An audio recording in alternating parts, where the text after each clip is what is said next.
So previously on my 145.5 gallon Waterbox Reef Tank Build series, I covered the unboxing of my rock, and I geeked out about it a little bit more than I expected, but man, that was really fun.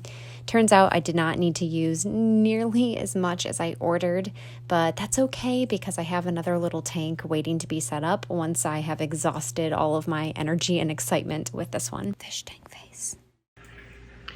Hey, okay, so today we are going to glue and epoxy and cement our rock work together. So I got this Marco 400, and I got it in the pink version just because my rock is already purple, and I'm kind of going for it to be well blended from the get-go. So I'm going to cement a couple of the larger pieces together, and then hopefully I'll get it put in the tank in the next day or so. Okay, so I have never used this product before, and I just started slow. So after getting the liquids mixed, I just started out with a really small amount of the powder. I wasn't sure how far it would go or just even how easy of a time I would have getting the right consistency. So I just mixed up a little bit to start with. Kind of do that. Oh, it stinks so bad. It smells like nasty eggs. Ew. It just reeked. So that was something that I wasn't prepared for, but I guess important to know that we are mixing chemicals here. When I kind of got a feel for how much liquid to powder I needed to use, then I started mixing a little bit bigger batches, but really I stayed pretty small because it was easy to mix. I could just work with a small area and then mix more as I needed it. Well, it really does get hard. Okay. That's what she said.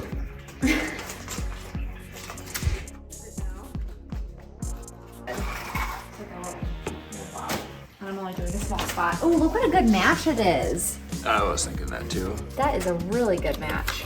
Okay. This guy's coming off for the moment. So I didn't have a whole lot of stuff that I needed to cement together. Mostly I just had a few little overhangs from the broken pieces that I showed in my previous episode. I turned down the filter for this shot just so you can see what a good match it really is.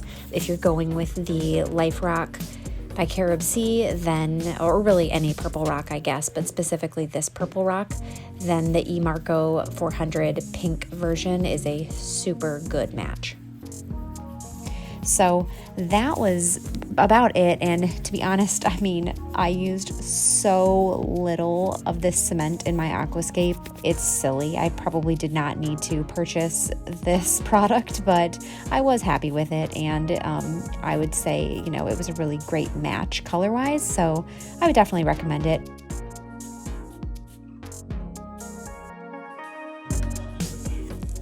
I went with CaribSea Special Grade for my sand. I always pronounced it as like Arg Alive, but I think it's actually like a Rag Alive. I don't know. I prefer to be a pirate.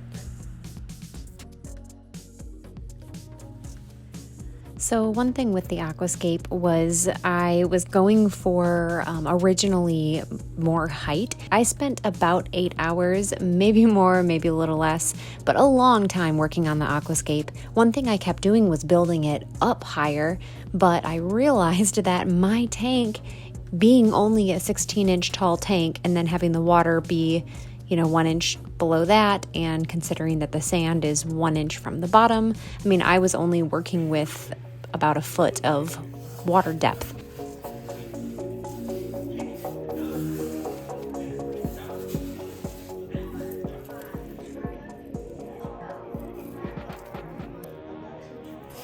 I ended up changing my whole game plan about 4 hours into building it, and instead of going, you know, for these nice mountains, I ended up building basically 2 rock high structures. And you'll notice when I reveal the final scape that it really has a lot of one rock high structures. My daughter plays Minecraft and she's constantly using the term grotto. I was like, boom, that's what I'm gonna do. I'm gonna make some grottos. So I have 3 grottos and I'm pretty happy with it.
FishTankface. Hey, what's up? FishTankface here. We are having a drink, filling my tank, having a drink, filling my tank. I don't know how many buckets I'm gonna have to bring, but I'm doing like bucket after bucket after bucket, and we're gonna get this tank filled. We're gonna get it filled.